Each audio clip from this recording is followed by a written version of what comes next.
ဒီတလုံးမှာ smartphone နဲ့ laptop တွေကအပြိုင်ဆိုင်ထွက်နေတယ်လို့မျိုးပဲတစ်ဖက်မှာလည်း chip maker တွေပေါ့နော်အဲ့ဒီ smartphone တွေ laptop တွေအတွက် CPU တွေထုတ်ပေးတဲ့ chip maker တွေပေါ့အဲ့ကောင်တွေလည်းပြဿနာအကြီးတွေအပြိုင်ဆိုင်တက် Qualcomm နဲ့ ARM နဲ့တစ်ဖက်မှာချနေတာအဲ့ချနေတဲ့ဟာကိုမှအခွင့်ကောင်းယူပြီးတော့ ARM based Windows PC chip ကိုတိတ်တိတ်လေးခိုးထုတ်ဖို့ကြံနေတဲ့ Nvidia အဲ့ဒါလည်းတစ်ဖက်နော်ပြီးတော့ company ကြီးတွေတစ်ခုနဲ့တစ်ခုနဲ့ကြားတယ်ငါတော့မင်းကိုဝယ်မယ်မင်းကတော့ငါဝယ်မယ်ဆိုတဲ့အယောင်းဝယ်ကိစ္စကြားတွေအဲ့ကြားတွေမှာတော်တော်လေးကိုတော့ပွဲရတော့ကြည့်လို့ကောင်းနေတာဆိုတော့ဒီနေ့မှာဒီကောင်ကြီးတွေကြားတွေကပြဿနာအရှုပ်ရှင်းနေအကြောင်းပြောပြမယ်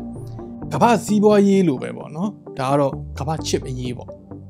အခုဒီအစီအစဉ်ကိုကျွန်တော်တို့ TikTok လို့နာမည်ပေးထားတယ်အပတ်စဉ်စနေနေ့တိုင်းမှာ trend ဖြစ်နေတဲ့နော်နည်းနည်းစိတ်ဝင်စားစရာကောင်းနေတဲ့အကြောင်းအရာတွေကိုကျွန်တော်နည်းနည်းလေး deep dive ပို့ပြီးတော့သွားပေးမယ်အစီအစဉ်မျိုးတခါတလေမှာ guest တွေနဲ့နော်ကျွန်တော်တို့စကားပြောမဲ့ podcast ပုံစံမျိုးအနေနဲ့လည်းဖြစ်ရင်ဖြစ်မယ်တခါတလေမှာကျွန်တော်တယောက်တည်းလည်းဖြစ်ချင်းဖြစ်မယ်ဒါ join မဲ့သူရှိမယ်ဆိုလို့ရှိရင်တော့ podcast ပုံစံဖြစ်သွားမှာပေါ့နော် TikTok video တွေကနည်းနည်းတော့ရှေ့ကောင်းရှေ့နိုင်တယ်ပေါ့နော်ဆိုတော့အေးဆေးလေး chill လုပ်ရင်းနဲ့ကြည့်ရင်ပဲဖြစ်ဖြစ် background မှာဖွင့်ထားရင်ပဲဖြစ်ဖြစ်ညာအိတ်ရင်းနဲ့နားထောင်ရင်ပဲဖြစ်ဖြစ်အဆင်ပြေလိမ့်မယ်လို့ထင်ပါတယ် Okay TBH ဆက်နေကြလို့ပါတယ်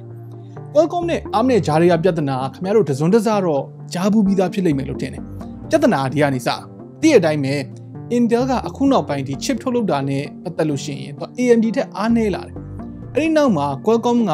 ARM ရဲ့ design ကိုသုံးပြီးတော့ Snapdragon X Elite တို့ Snapdragon X Pro တို့အဲ့လိုမျိုး mobile PC SoC တွေထုတ်လိုက်တယ် Snapdragon X series က Apple ရဲ့ M series chip တွေကိုပြိုင်ဖို့ထုတ်ထားတာဆိုပေမဲ့ first generation ဖြစ်တာကြောင့်အပြိုင်ဆိုင်ထွက်ထားတဲ့ဒီ M series chip တွေကိုတော့မရှင်းနိုင်သေးတာအမှန်ပဲအဲ့လိုဖြစ်နေတဲ့အချိန်မှာပဲ ARM ကနေပြီးတော့သူတို့ရဲ့ architecture ကို Qualcomm ရဲ့ chip တွေလုပ်တဲ့နေရာမှာမတုံးနဲ့တော့မင်းတို့ငါဒီ license သိမ်းပြီဆိုပြီးတော့ပြောလာတယ်တကယ်တမ်းက ARM အနေနဲ့သူ့ရဲ့ license ကိုသူချက်ချင်းပိတ်ချလိုက်တာမျိုးလုပ်တာမျိုးမဟုတ်ဘူးတကယ်တမ်းပြဿနာဖြစ်နေတာ2022ကတည်းကဖြစ်နေတာအခုမှဒီပြဿနာကိုကျွန်တော်တို့ဒီ general public ကနေမြင်ရတာပေါ့နော်ဘာဖြစ်တာလဲဆိုပြီးတော့ကျွန်တော်တို့ story လေးကိုနည်းနည်း deep dive လုပ်ကြည့်လိုက်လို့ရှိရင် Qualcomm က Apple ရဲ့ chip engineer တွေစုပြီးတော့တီထောင်ထားတဲ့ Nvidia လို့ခေါ်တဲ့ Nvidia မဟုတ်ဘူးเนาะစက်တီ Nvidia မဟုတ်ဘူး Nvidia အဲ့ Nvidia လို့ခေါ်တဲ့ company တစ်ခုကိုဝယ်လိုက်တာနေစတယ် ARM ကနေပြီးတော့ဒီ Qualcomm ကိုပေါ့နော်မင်းတို့အဲ့ဒီ company ကိုဝယ်ပြီးတော့ပေါင်းလုပ်မယ်ဆိုရင်မင်းနဲ့ငါနဲ့ကြားထဲမှာ license အသစ်တစ်ခုတော့ပြန်လို့မှဖြစ်မယ်ဆိုပြီးတော့ပြောခဲ့တယ်ဒါပေမဲ့ Qualcomm ဘက်ကနေပြီးတော့ညှိနှိုင်းဖို့ပြက်ကွက်ခဲ့တယ်ဆိုတော့ ARM ဘက်ကနေပြီးတော့ license ပြန်သိမ်းဖို့ပြင်တော့တာပဲဘာဖြစ်လို့ ARM ဘက်ကပြန်ညှိဖို့လိုတယ်လို့ဘာလို့ပြောတာလဲဘာဖြစ်လို့တရားစွဲတာလဲအဲ့ဒါကိုရှင်းပြမယ် Nvidia က Orion 90ဖြစ်လာမဲ့အရင် CPU version တွေထုတ်တော့က ARM ကို licensing အတွက်ပိုက်ဆံနည်းနည်းပဲပေးရတယ်ကြည့်ရတာတော့ startup မို့လို့ARM ကတိတ်မယူဘူးဘာညာမင်းမဖြစ်နိုင်တယ်ဗျာဒါတော့ကျွန်တော်တို့အသေးစိတ်တော့မသိဘူးအသေးစိတ်ထည့်မပြောထားဘူးပေါ့နော်ဒါပေမဲ့ Qualcomm လိုမျိုး company ကြီးကဒီ Nvidia ကိုဝယ်လိုက်တဲ့အချိန်မှာ Qualcomm ဘက်ကနေပြီးတော့ Nvidia ကရထားတဲ့ license တွေအကုန်လုံးကိုပါဝယ်တဲ့သဘောအနေနဲ့ထည့်တွက်တယ်ပြောရရင် ARM license ကိုရှော့ဈေးနဲ့ရလိုက်တဲ့သဘောပေါ့သူတို့ကိုယ်တိုင်ဝယ်လိုက်မယ်ဆိုလို့ရှိရင်ဒီတက်ပို့ပေးရမှာဒါပေမဲ့ Nvidia ကနေပြီးတော့ bundle အနေနဲ့ပါလာတဲ့ဟာသူတို့အတွက်ဈေးပိုသက်သာစေတယ်ပေါ့တစ်ဖက်မှာ ARM ဘက်ကကြည့်လိုက်လို့ရှိရင် Nvidia ကဈေးနည်းနည်းပဲပေးထားတဲ့ license ကိုသုံးပြီးတော့ Qualcomm က Orion 90ကိုထုတ်တယ် ARM on PC ဆိုပြီးတော့အကြီးအကျယ်တွေထုတ်ရောင်းတယ်အဲ့ဒါအပြင်ကို smartphone အတွက် ARM စီကနေပြီးတော့အရင်တုန်းကဝယ်နေတဲ့ ARM ကနေပြီးတော့ကိုယ်တိုင်လုပ်ထားတဲ့ Cortex Core တွေမဝယ်တော့ဘဲနဲ့ Snapdragon 8 Elite မှာသူတို့ဘာသာသူတို့ထုတ်ထားတဲ့ Orion 90နဲ့အစားထိုးလိုက်တယ်ဆိုတော့ ARM ဘက်ကနေကြည့်လိုက်အောင်ဗျာသိလားတပောက်ဘယ်ပြန်ညာပြန်နှစ်ချက်လောက်ရက်ခံရသလိုဖြစ်သွားတယ်နှစ်ချက်ခံလိုက်ရတယ်ပေါ့နော်ရေလည်းနစ်နာသွားတယ်ပေါ့သူတို့အဲ့လိုတွက်တယ်အဲ့ဒါကြောင့်မို့လို့ licensing အတွက်ကိုပတ်စံတောင်းမှုအတွက်ပြန်ညှိကျင်တယ်အဲ့ဒါကြောင့်မို့လို့ Qualcomm နဲ့ညှိတယ်လောလောဆယ်မှာ Qualcomm ကရက်60ဒီဇင်ဘာအထိအချိန်ရတယ်ဒီဇင်ဘာမတိုင်ခင်မှာဒီပြဿနာကို Qualcomm ဘက်ကနေပြီးတော့ ARM ချေနဲ့အောင်ဖြည့်ရှင်းပေးနိုင်ရင်ဖြည့်ရှင်းမဟုတ်ရင် license တွေပြန်ရုပ်သိမ်းတော့မယ့်အနေထားပဲပြောရရင်တော့အဲ့လို license တွေရုပ်သိမ်းသွားတဲ့အချိန်တွေအထိဖြစ်အောင်တော့သူတို့လုပ်မယ်လို့မထင်ဘူးတကယ်လို့စဉ်းစားကြည့်ပါနော် ARM ကသာ Qualcomm ကိုအဲ့ license တွေဆက်မပေးတော့ဘူးဆိုရင်အရင်တုန်းက Qualcomm ကရနေတဲ့ပတ်စံတွေက ARM ကနေမရတော့ဘူး Qualcomm ကလည်းသူတို့လိုနေတဲ့ technology တွေ ARM စီကနေမရတော့ဘူး lose ပဲနှစ်ဖက်စလုံးကဒီလားဆိုတော့အဲ့လိုတော့အဖြစ်ခံမယ်လို့မထင်ဘူးသူတို့ညှိကြမှာပေါ့ဗျာဆိုတော့ license တွေရုပ်သိမ်းခံလိုက်ရရင်ဘာတွေဖြစ်လာမလဲအဲ့ဒါကိုကျွန်တော်တို့ဖြစ်နေရင်နေတယ်ဆိုပေမဲ့เนาะတွေးကြည့်ရအောင်ခုနကငါပြောသလိုပဲနှစ်ဖက်စလုံးအဆုံးရှုံးများမယ် Microsoft ကလည်း Windows ARM device တွေအတွက်အများကြီးသူတို့ပြင်ဆင်နေတဲ့အချိန်အများကြီးထုတ်စေခြင်းနေတဲ့အချိန်မှာ Qualcomm အနေနဲ့ဒါအဲ့လိုပိတ်ခံရမယ်ဆိုရင်စဉ်းစားကြည့်ပါနော်အရှုံးကနည်းမှာမဟုတ် ARM အနေနဲ့လည်းပြဿနာစဖြစ်တဲ့နှစ်မှာဆိုရင် ARM ရဲ့ဝင်ငွေစုစုပေါင်း 10% ကို Qualcomm ကရှာပေးထားတာဆိုတော့ဒီ license ကိစ္စဖြတ်သွားမယ်ဆိုလို့ရှိရင် ARM ရဲ့ဆုံးရှုံးမှုကလည်း10 ပုံတစ်ပုံဆိုတာနည်းတယ်လို့ထင်ရအောင်ထင်ရတယ်ဒါပေမဲ့ဘီလီယံနဲ့ချီပြီးတော့တွက်လိုက်လို့ရှိရင်10 နှုန်းဆိုတာမနည်းဘူးလေကျွန်တော်အနေနဲ့မှာတော့ထင်တာတော့ license အတွက်ဒီတရားရင်ဆိုင်မှုပါညာဖြစ်လာပြီဆိုလို့ရှိရင်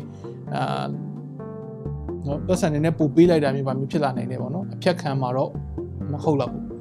ဒါလို့ဆိုရင် ARM အနေနဲ့ design နဲ့ architecture license ကိုပဲရောင်းစားပြီးတော့သူကငွေရှာနေတာ Qualcomm အနေနဲ့ဒီလိုပြဿနာဖြစ်နေတာကိုခွင့်ကောင်းယူပြီးတော့ ARM ရဲ့ business partner တကောင်က Windows on ARM လုပ်ဖို့အတွက်အခွင့်အရေးယူလာတာမျိုးလည်းရှိတယ်အဲ့ partner တခြားကောင်မဟုတ် giant ကြီးပဲ Nvidia အဲ့ကောင်ရဲ့အကြောင်းကိုနောက်မှဆက်ပြောပြမယ်ကျွန်တော်တို့ကဒီပြဿနာကိုပြေလည်သွားစေချင်တယ်ပေါ့နော်ကျွန်တော်တို့သုံးခဲ့သမျှဖုန်းတွေအကုန်လုံးရဲ့ 80% လောက်က ARM ရဲ့ Cortex core တွေသုံးထားတဲ့ Qualcomm Snapdragon chip တွေပဲများတယ် MediaTek ဘလို့ပဲကောင်းနေပဲဆိုပါစီအောင် Snapdragon chip တွေကို overall package အနေနဲ့မမီသေးဘူးပေါ့အနည်းဆုံးတော့ general public ကအဲ့လိုမြင်တယ်ဆိုတော့ပြန်ဆင်ပြေဖို့ပဲမျှော်လင့်ပါတယ်အဲ့လိုပြဿနာတွေထက်တက်ပြီးတဲ့နောက်ပိုင်းမှာထက်ထွက်လာတဲ့သတင်းက Qualcomm က Intel ကိုဝယ်ဖို့အတွက်ချိန်နေတယ်ဆိုတဲ့ကောလာဟာလာပဲမှန်တိုင်းပြောရရင်ဒီ Intel လိုမျိုး chip maker giant ကြီးကို Qualcomm ကဝယ်မယ်လို့ကျွန်တော်တော့သိမထင်ဘူး Qualcomm ကရောဘာကိစ္စ x86 ဘက်ကိုလှည့်มาလေဒီသတင်းကိုစပြီးတော့တင်လိုက်တာ The Wall Street Journal ဖြစ်ပေမဲ့ New York Times သတင်းစာကတော့ Qualcomm အနေနဲ့ Intel ကိုဘယ်လိုမျိုးကန့်လန့်မှုမျိုးမှမလုပ်ထားရသေးဘူးလို့သူတို့ပြောတယ်ထားပါတော့တကယ်လို့များ Qualcomm အနေနဲ့ Intel ကိုဝယ်လိုက်မယ်ဒါမှမဟုတ်အကျိုးတူပူးပေါင်းလိုက်မယ်ဆိုရင် Qualcomm အတွက်ဒါတော်တော်ကြီးတဲ့ရင်းနှီးမြှုပ်နှံမှုဖြစ်လာလိမ့်မယ်ပြောမဲ့သာပြောတာပါ Intel ကအခုလဲ downside ဘက်ကိုနည်းနည်းရောက်နေတယ်ပေါ့နော်အလုပ်သမားအရောက်ရေ1000 ဝဲလောက်ထိရှော့ချလိုက်ရသေးတယ် August လမှာနေမဲ့ Intel က US dollar 1.6 billion လောက်အရှုံးပေါ်ထားတာဆိုတော့သူ့အနေနဲ့တော်တော်လေးတိတ်ခါဆဲဖို့အတွက်စ조사ရမယ်သူရဲ့လက်ရှိပြိုင်ဘက်ဖြစ်တဲ့ AMD ဆိုလို့ရှိရင်လည်းသူကနှစ်အနည်းငယ်လေးအတွင်းမှာတိုးတက်လာလိုက်တာအခုထွက်ထားတဲ့ PC ချစ်တွေဘယ်နေရာမှာကြည့်ဗျာဒီလား laptop တွေမှာဆိုလို့ရှိရင် AMD တွေကြီးပဲများနေဆိုတော့ Intel အတွက်နည်းနည်းဝမ်းနေလာပြီပေါ့နော်ညနာငယ်စရာလေးဖြစ်လာပြီဒါပေမဲ့ Qualcomm ကဝယ်မယ်ဆိုတဲ့သတင်းကတော့ Caller ဟာလာပဲဖြစ်ဖို့တော့များပါတယ်ကျွန်တော်တို့တိတ်အတိတ်ပဲမရှိဘူးလို့ထင်တယ်ပေါ့နော်ဒါပေမဲ့နည်းနည်းထူးခြားတဲ့သတင်းမို့လို့ထည့်ပြောလိုက်တာနောက်ထပ်သတင်းတစ်ခုကလည်းစိတ်ဝင်စားစရာပဲ Qualcomm ရဲ့ ARM ရဲ့ Intel ရဲ့အဲ့ဒီကြရက်ကြီးကိုဘေးကနေထိုင်ကြည့်ပြီးတော့ Qualcomm ရော Intel ကိုတိတ်တိတ်လေးနှက်ချဖို့ကြံနေတဲ့ကောင်ရှိတယ်အဲ့ဒါခုနကကျွန်တော်တို့ပြောလိုက်တဲ့ခင်ဗျားတို့တီးတဲ့ PC graphics card တွေထုတ်တဲ့နော် RTX GTX ဘာညာထုတ်တဲ့ Nvidia ပဲဒီကောင်က ARM architecture design ကိုသုံးပြီးတော့ ARM based Windows PC လောကတွေကိုဝင်လာတော့မယ်လို့သိထားတယ် Nvidia ကအရင်တုန်းကလည်း ARM based CPU နဲ့ SoC တွေကို develop လုပ်ခဲ့ဘူးတယ်ဒါပေမဲ့လူသိတော့သိမများဘူးပေါ့နော်အရင်တုန်းကဒီ Tegra series တွေရှိမယ်ပေါ့နော် Tegra series တွေက Tesla တွေမှာသုံးတယ်ဒီ Nvidia Tegra series က2017ဝန်းကျင်လောက်ကတည်းကနေပြီးတော့ smartphone တွေမှာစပြီးတော့သုံးတယ် Tegra 2ဆိုတဲ့ကောင်ကကျတော့ dual core CPU နဲ့ LG ရဲ့ Optimus X2 ဆိုတဲ့ဖုန်းမှာထည့်ပြီးတော့သုံးတယ်နောက်ပိုင်းဒီ Samsung Galaxy R တို့ Google ရဲ့ပထမဆုံး tablet ဖြစ်တဲ့ Nexus 7တို့အဲ့ဒီကောင်မှာ Tegra 3ဆိုတဲ့ကောင်ကိုသုံးခဲ့တယ်အရင်တုန်းကသုံးခဲ့တဲ့အကြောင်းပေါ့ဗျာပြီးတော့နောက်ပိုင်းဒီ Microsoft Surface Tablet 1 2အဲ့ဒီကောင်တွေမှာ Tegra 3 4အဲ့ဒါတွေသုံးတယ်Nvidia ရဲ့ကိုယ်ပိုင် gaming tablet ပေါ့နော် Nvidia Shield tablet အဲ့ဒီကောင်ဒီမှာ Tegra K1 ဆိုတဲ့ဟာတွေသုံးတယ်ပြီးတော့လူသိများတဲ့ Nintendo Switch နော်အဲ့ဒီကောင်မှာတော့မှ Nvidia ရဲ့ Tegra X1 ကိုသုံးတယ်ဒါပေမဲ့ဒီကောင်တွေက mobile device တွေအတွက်အဓိကထုတ်ထားတာပေါ့နော်တခြားတော်တော်များများသော smartphone တွေမှာလည်းသုံးခဲ့တာတွေ့ရတယ်ပြီးတော့ကျွန်တော်ရှေ့ကပြောခဲ့သလိုပဲ autonomous vehicle တွေပေါ့နော်အဲ့ဒါတွေအတွက်အဲ့ဒါတွေမှာလည်း Drive Orion တို့ Drive Thor တို့လိုမျိုး chip တွေသုံးပြီးတော့ Great CPU Super chip လိုမျိုးဒီ server သုံးတဲ့ chip တွေလည်းထုတ်ခဲ့ဘူးတယ်ဒါပေမဲ့အဲ့ဒီ Tegra SoC တွေမှာတော်တော်လေး power hungry ဖြစ်တယ် battery life မှာအားနည်းချက်တွေရှိခဲ့တယ်ဆိုတော့ phone SoC အနေနဲ့တိတ်ပြီးတော့မပေါက်ခဲ့ဘူးလို့ပြောတယ်နောက်ပိုင်း Qualcomm ရဲ့ Snapdragon SoC တွေပေါ်လာတဲ့အခါမှာမရှင်းနိုင်မဲနဲ့ဒီ Tegra ဆိုတဲ့ကောင်ကြီးကငုတ်သွားတာပေါ့နော်ပျောက်သွားတာပေါ့ဒါပေမဲ့ဒီနှစ်ကုန်2025ထဲမှာကျတော့ Nvidia က ARM based high end chip တွေနဲ့ Windows PC လောကတွေကိုပြန်ဝင်လာတော့မယ်လို့ပြောတယ်ပြီးတော့သူက MediaTek နဲ့လည်းပေါင်းပြီးတော့ထုတ်မယ်လို့ပြောတယ်စိတ်ဝင်စားစရာပဲ Nvidia အနေနဲ့တည်တံ့ထုတ်တာတွေကို consumer PC တွေထည့်သုံးပြီးတော့ MediaTek နဲ့ပေါင်းထုတ်မဲ့ chip တွေကိုကျတော့လုပ်ငန်းသုံးအနေနဲ့ထုတ်ဖို့ရှိတယ်လို့ပြောတယ်ပြီးတော့ Nvidia က AI လောကမှာပါတော်တော်ကြီးကိုထွက်ရက်ပေါက်နေတာဆိုတော့ဒီကောင်သာ ARM based PC SoC သာထွက်လာမယ်ဆိုရင် AI ဘိုင်းလည်းကောင်းမယ်လို့ထင်ရတာပဲပေါ့နော် GPU ဘိုင်းမှာလည်းမကြမ်းစရာအကြောင်းမရှိဘူးဒီကောင်မှာလက်ရှိထွက်ထားတဲ့ Snapdragon X Elite ဘာညာရွှေရှောင်းတွေထက်ကို graphics processing power ကိုကောင်းနိုင်တယ်စဉ်းစားကြည့်ပေါ့နော် Nvidia ရဲ့ ARM based SoC သုံးထားတဲ့ laptop ခပ်ပါးလေးတွေပေါ်မှာ modern game တွေကို DLSS 3တွေပါတယ်အဲ့ဒါနဲ့ဆောက်လို့ရမယ်ဗျာနော်ဘာပြောကောင်းလဲ cooling လေးကောင်းဖို့ပဲလိုတော့တယ်တကယ်လို့ဒါအဲ့လိုတကယ်ထွက်လာမယ်ဆိုရင်အခုလက်ရှိ ARM SoC တွေရဲ့အားနည်းချက်ဖြစ်တဲ့ဒီ external GPU ချိန်မရတဲ့ပြဿနာကိုလည်း Nvidia ကဖြေရှင်းနိုင်လိမ့်မယ်လို့ထင်တယ်လို့ပဲပြောတာအခုကျွန်တော်ပြောနေတယ်ကတော့ speculation တွေကြီးပဲပုံမှန် workstation laptop ပေါ့ပါလေးကိုမှတော့ Thunderbolt နဲ့ external GPU နဲ့ချိန်လိုက်ပြီးတော့ gaming laptop အကျန်းစားအနေနဲ့ပါသုံးလို့ရမယ့်အနေအထားဖြစ်လာမလားပေါ့တကယ်တမ်းကအခု Qualcomm ရဲ့ Snapdragon X Elite laptop တွေမှာလည်း Nvidia ဒါမှမဟုတ် AMD ကသာ driver ထုတ်ပေးနိုင်မယ်ဆိုရင်အဲ့လိုမျိုး external GPU တွေချိန်လို့ရကောင်းရနိုင်တယ်ဒါပေမဲ့အခုပုံစံအတိုင်းဆိုရင် Nvidia ကသူ့ chip သူအတွက်ပဲ support လုပ်မှာမျိုးလဲဖြစ်ကောင်းဖြစ်နိုင်တယ်ဒါအဆောင်ကြည့်ရမှာပေါ့